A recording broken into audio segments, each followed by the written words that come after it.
I'm a 33-year-old Aussie male who visited Vietnam for the first time approximately 2 years ago.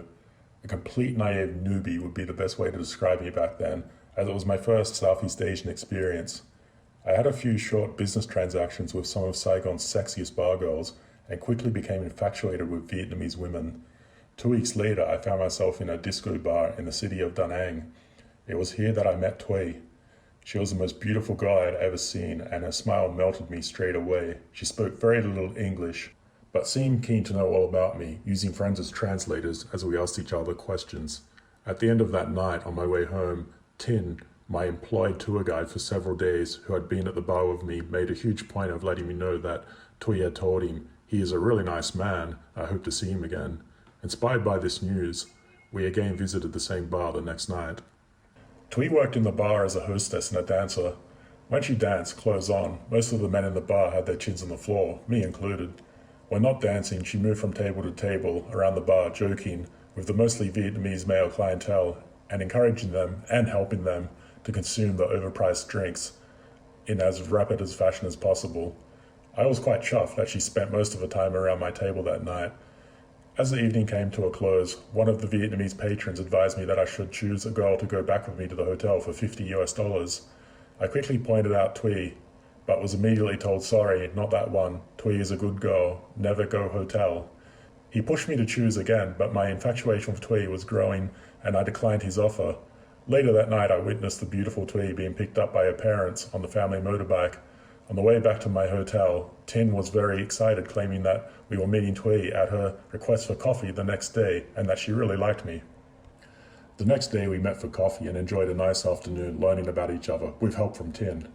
I learned that she was 19, dreamed of marrying a Western gent, wanted children, only wanted to love one man all her life, didn't like Vietnamese men, did not like young men because they are too crazy, did not want sex until marriage, but was willing to compromise on that once I convinced her that no Western guy will go for that. Hated working in the bar, but did so to support her family, and never had a boyfriend despite nearly every guy in town trying to date her at one stage. I asked if she had ever had sex, and she openly admitted that she had done it only once before. It was for money, but hated it and will never do it again. I was very impressed with her honesty. She asked me lots of questions, and I must have given the right answers. Tin and I were invited to her house for dinner and to meet her family. She even took the night off work. Thuy's house was in the back blocks of Da Nang, and it was obvious that her family and nearly everyone in the neighborhood were very poor. We enjoyed a magnificent dinner before I received somewhat of a Spanish Inquisition from her family with the help of Tin's excellent translation skills. Late in the evening, and quite to my surprise, Thuy's parents announced that they were happy for me to court their daughter, but would like us to spend most of our time together around the family home so they could see their relationship develop. They also told me they were very happy as Thuy had never shown interest in any man before, and that had worried them greatly. So I became somewhat of a permanent fixture at Thuy's house, and over the next week I fell in love with Thuy. Her humor, beautiful face, melting smile, perfect body, caring nature, family values, honesty, tenderness, and grace had won me over in a big way. Her family were very hospitable, and I felt a part of the family. I gave the family money so that Thuy did not have to work during my time there, giving us more time together. Then suddenly over dinner one night, Thuy's parents announced they were happy for me to marry their daughter. I was a little overwhelmed by this, as I was certainly not ready to make such a decision and advise them of this. I was, however, happy that the announcement had taken place, as that night, 10 days after we first met, I received my very first kiss from Thuy. Sexual tension was building up inside, and I was very pleased for a few days later when we got a little steamy, kissing each other, and Thuy suddenly surprised me with, "Yes, okay, yes," and a hand gesture indicating that her body parts below the neck were no longer off limits. We had sex for the first time on the concrete floor of the little jail cell she calls her bedroom.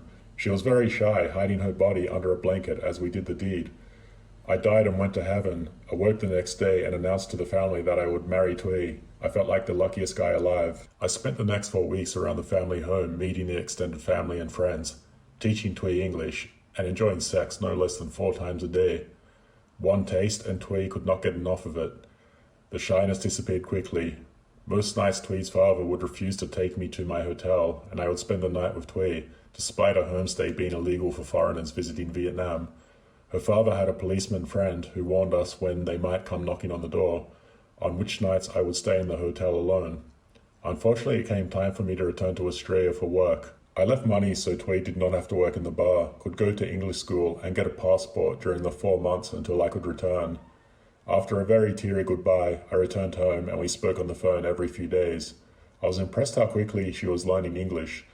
I educated myself on the very strict Australian immigration procedures and decided that I would bring Twee for a holiday in Australia to meet my family and see how she finds it here.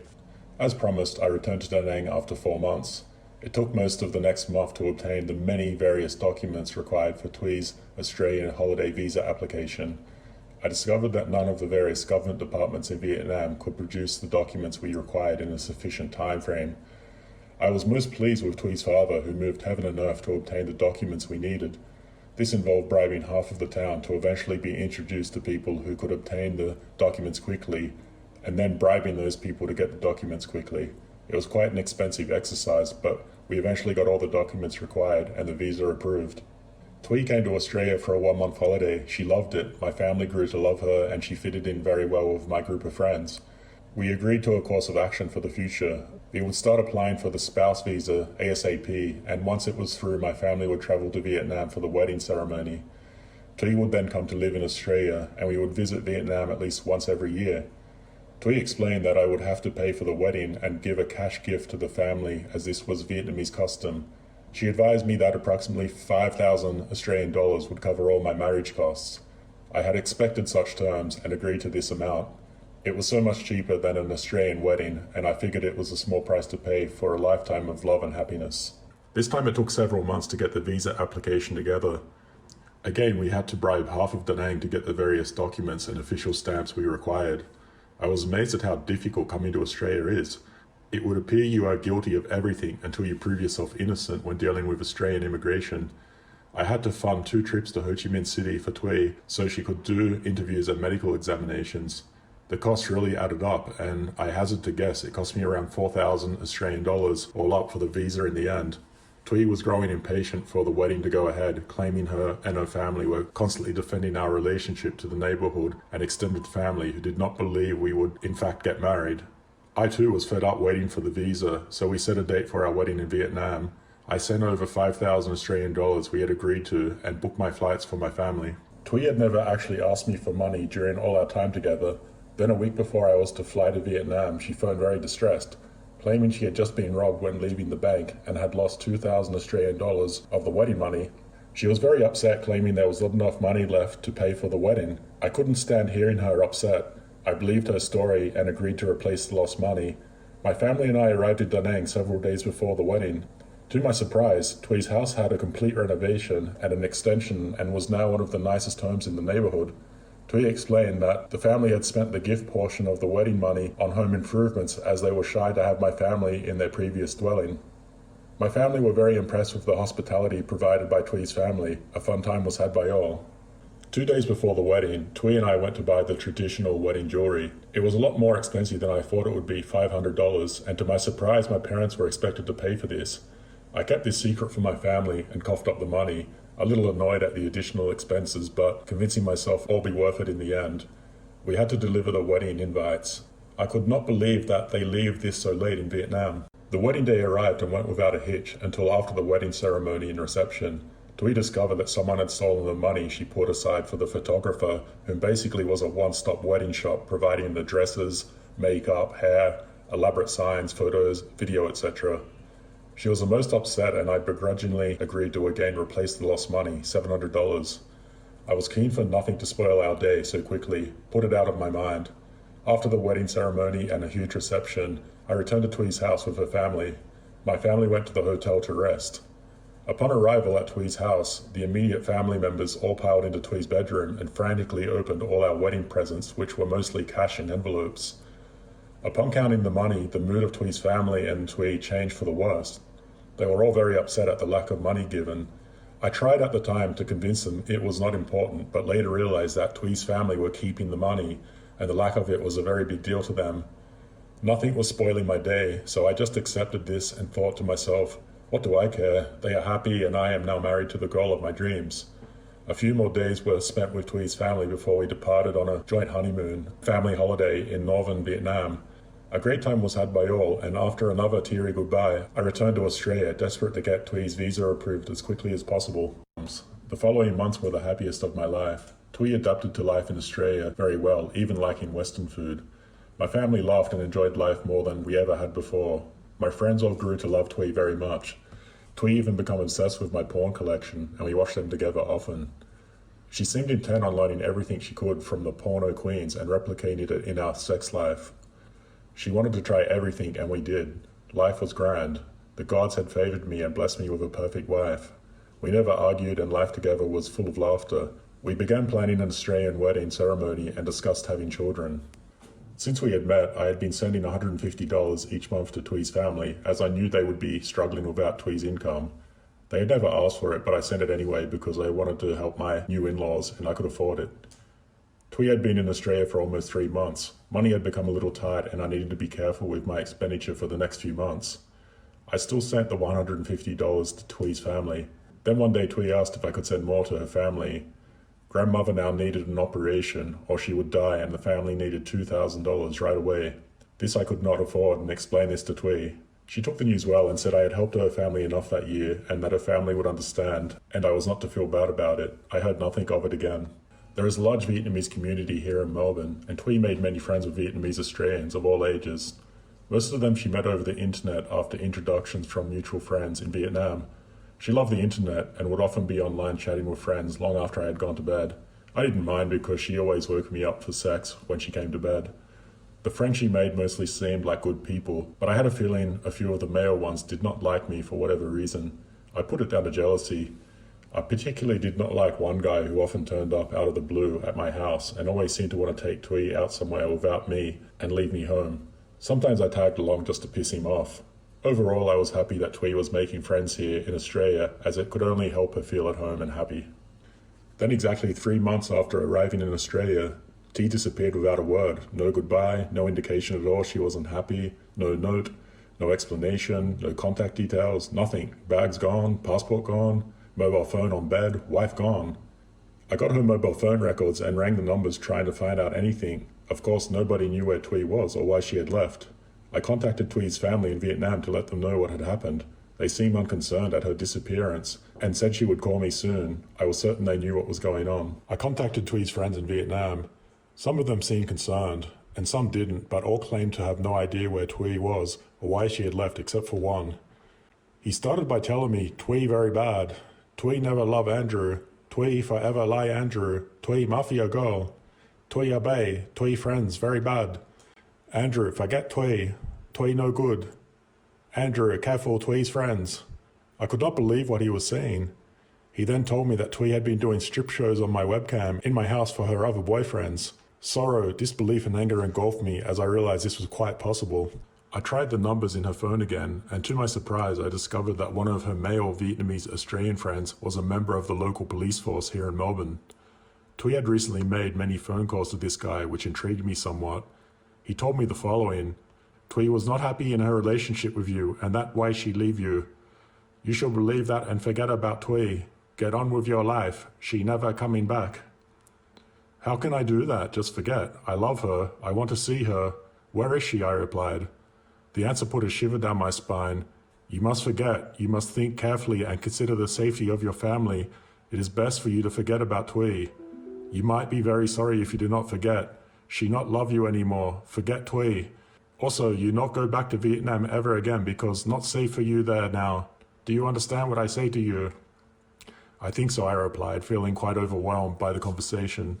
I think you will understand. You should forget Twee now, he said. You do not want to meet Twee new friends.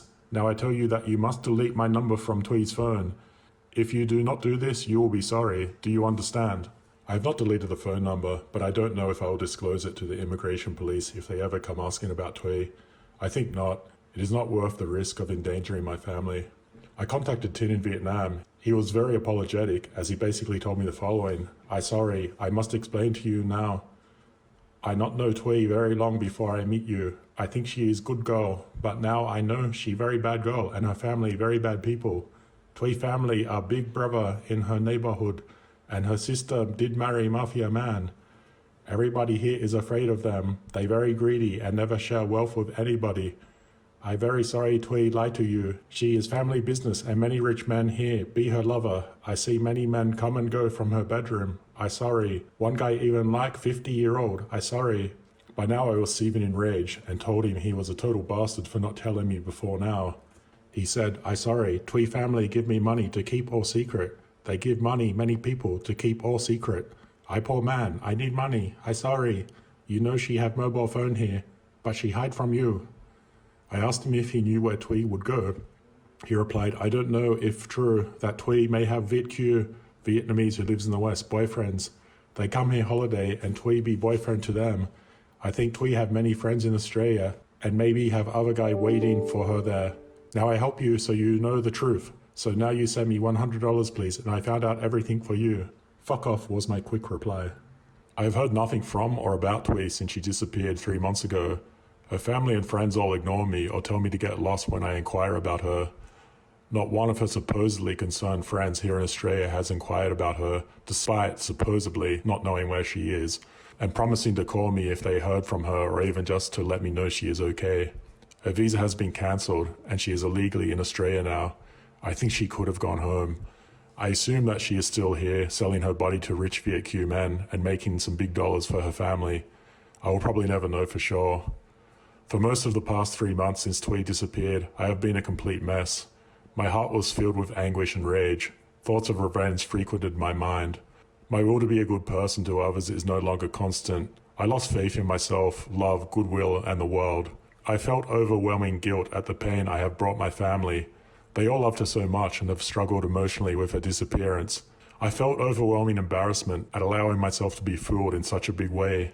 These feelings have subsided somewhat, but the emotional scars will probably always remain with me to some extent. I will never be the same person as before, for better or for worse, I'm not sure. I think back on things and ask myself questions about how do I feel now? Do I wish that I had never met Twee? The answer would have to be no. For almost 2 years, I was the happiest I have ever been in my life. The time I spent with Twee was the most enjoyable relationship I have ever had with anyone. For a short time, I did enjoy having the perfect wife, something most men will never experience. She had the looks and the body of a model, or an alpha girl as Daniel would put it, and many men worldwide will only ever dream of shagging something so fine. Perhaps I am lucky to have been her perfect fool. The crash landing was very painful, but the flight itself was a most amazing experience that I would trade for nothing. I do wish I had not lost quite so much money along the way. I was in love and it felt wonderful. The fact I was in love with a fictitious character being acted out by a very convincing actress does not change the fact that I was in love. I will always love the girl she pretended to be. I somewhat admire the girl she really is. The girl deserves an Oscar. She even gave me breakfast, sex, and a massage on the day she disappeared.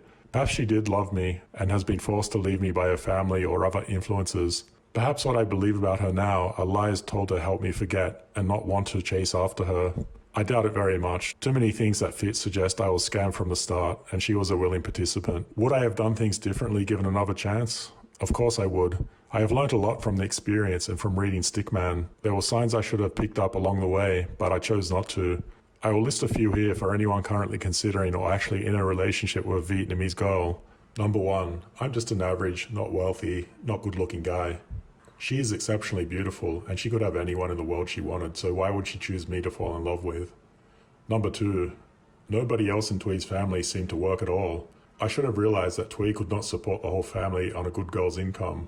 Number 3, one person in Vietnam did advise me to be very careful in dealing with Twee's family and Twee. This was not sour grapes at my relationship with Twee. It was smoke and there was fire. Number 4, Twee claimed to know nobody except me in Australia. There is a huge Vietnamese population here, many of whom make regular visits to Vietnam, and it was very unlikely that Twee would know none of them. Number 5, when I was in Vietnam, Twee was often reluctant to take me on shopping expeditions and left me at her house, claiming we would pay more for things if I tagged along. She often took what seemed an exceptionally long time on these shopping expeditions. Insist you tag along everywhere your girl goes. I believe now that saving money was not the true reason for me being left at the house. Number 6, Twee seemed to receive romantic gifts from other men regularly. She told me not to worry as these men were just friends or men who wanted to date her and would never give love to another man. Don't be the perfect fool like me or believe her. Number 7, she was just too perfect in the way she behaved and treated me. That perfect, she had to be pretending much of the time. Too good to be true. Number 8, she made strong friendships with people very quickly upon arriving in Australia. It did seem like she had been friends with many of them for years from her interactions with them. She had known them for years. Number 9. The first friend she made in Australia is male and filthy rich. Considering that Twee's family are so poor, it did seem a little odd. Number 10. Once in Australia, Twee seemed overly keen to be home alone whenever possible, despite having other alternatives thrust at her. I wonder how many other men have been in my bed and how many times she was naked on my webcam. Funnily enough, the 2 weeks before she disappeared, she was rarely home alone, as my brother-in-law lost his job and was home every day. I think this fact and my evident dwindling bank account somewhat brought about her sudden disappearance, as she no longer had free time for other lovers, customers, affecting her family's income. Number 11. I met her in a bar. Good girls don't work in bars. I really was kidding myself from the start.